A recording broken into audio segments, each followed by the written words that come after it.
Hey there, everybody. It's Dana Shea with Real Relationship Talk, and I'm so glad that you clicked on this video because if you have fallen out of love with your husband or with your wife, there is hope. So I'm going to give you some really practical tips today to help you to be able to rekindle the love that you once had in your relationship. But first, I'm going to ask that you subscribe to this channel. If you've been following me for a while, you know that I'm super passionate about healthy relationships and I help struggling ones. So there's tons of content on this YouTube channel that I want you to be able to connect with. And of course, as I launch new videos, I want you to be able to get notified. So if you have already subscribed, be sure to turn your notifications on. And if you have not subscribed, go ahead and subscribe right now. So let's go ahead and jump into the topic of today's video.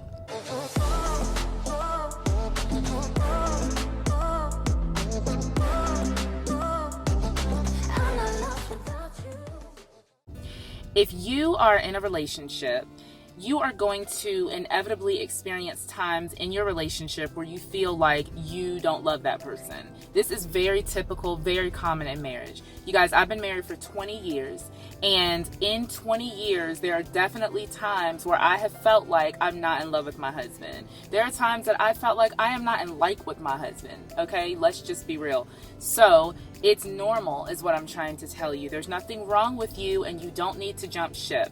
Now, I know that there are probably two groups of people that are watching me. One is the group of people who are married and you feel like you've fallen out of love with your husband or your wife. And then there are other people who are dating or maybe in serious relationships that you have also fallen out of love. So let's talk about what love is, first of all.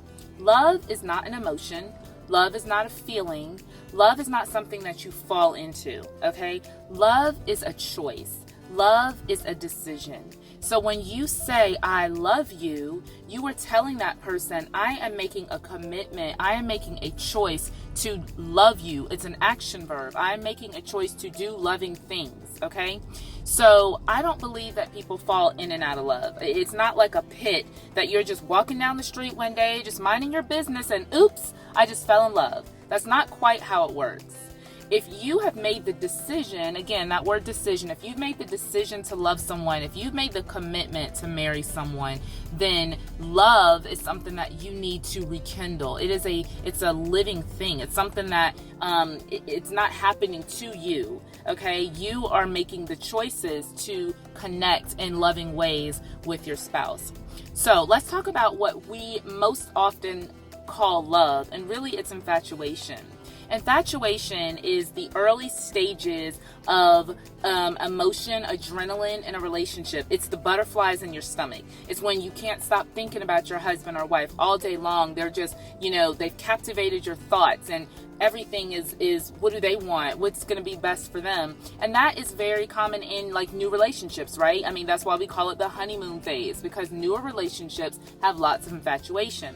What happens is as you progress in your relationship, those emotions die down. It's actually a physiological reaction that happens where dopamine is released in your body. It's similar to a mother who's breastfeeding her child. Those same chemicals are being released in this infatuation stage. And so a lot of people, when they stop experiencing the feelings of infatuation, or maybe they start having problems in their relationship that begin to affect how they see their husband or wife, they begin to say things like, I've just fallen out of love. So I understand that maybe not all of you share the same religious beliefs that I do, but I am a Christian, and I'm going to share something with you out of the Bible because I feel like it's really applicable here.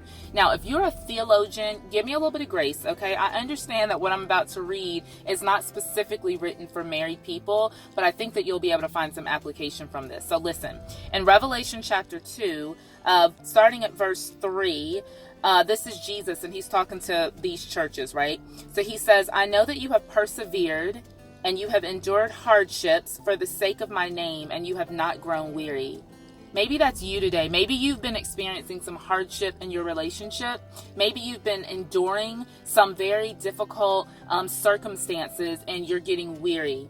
Listen to this. Verse 4 says, but I have this thing against you.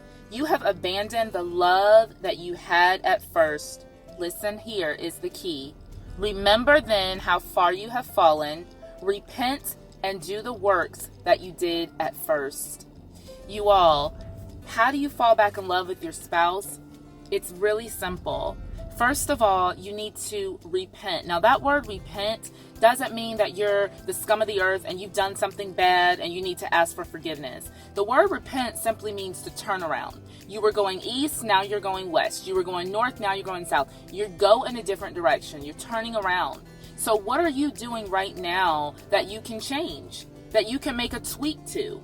I mean, usually when we say things like I've fallen out of love, we've stopped loving. Again, love is an action word. And so the Bible here is saying repent and then do what? Do the things that you used to do at first. So when my husband and when I feel like I'm not in love with him, right? I can usually trace it down to a few things. I can trace it to, we probably haven't been on a date in a long time. We probably have been having a lot of disagreement in our relationship. We probably are not seeing eye to eye on certain things. We're not spending time together. Like, there are certain things that I can track. And then what I can do is I can repent, meaning, again, I can choose a different course of action. And then I can go back to doing some of those things that I did when we first got together. Think about, what are the things that you used to do when you were feeling all of that infatuation? Did you send flirty texts to your spouse? Did you pop up on their job with something that you know that they would like? Did you have spontaneous sex? I mean, what did you do that kept those feelings going? Go back and do some of those things. Listen, I am serious about commitment. I do know that there are certain times in certain marriages where your commitment is going to be tested. Certain horrible things, tragedies are going to happen in your marriage, and you might decide that you can't continue on. But I believe that the majority of people watching this video right now, you're not quite there. You're just in a state where you're like, I'm apathetic. As a matter of fact, I did a video called Overcoming Apathy in Your Marriage, and you can find it. I'm going to click to it either in the notes below or right here. So I want you to be able to go back and look at that video, because a lot of times, you guys, we just become apathetic. You know, we become bored. That's normal. Again, I've been married 20 years. There have been some boring times. But I want to encourage you that just like you don't fall into love haphazardly, you're not going to fall out. You have what it takes, and you can do this. So go back to some of the things that you were doing in the first place. Have a conversation with your spouse. They might be feeling the same way. Get creative. Talk about what are some things that we need to do to rekindle this love in our relationship, because all is not lost. All is not broken. You've got what it takes, and you can do this. So thanks so much for watching. Be sure again to subscribe to this channel. Share this video with your friends, with anyone else that you know who they might be on the verge of splitting up because they've fallen out of love. You fall in, you fall out, right? You fell out, you could fall back in. So I believe that, you guys. Thank you so much for watching this. Have a great day, and I'll see you on the next video. Bye.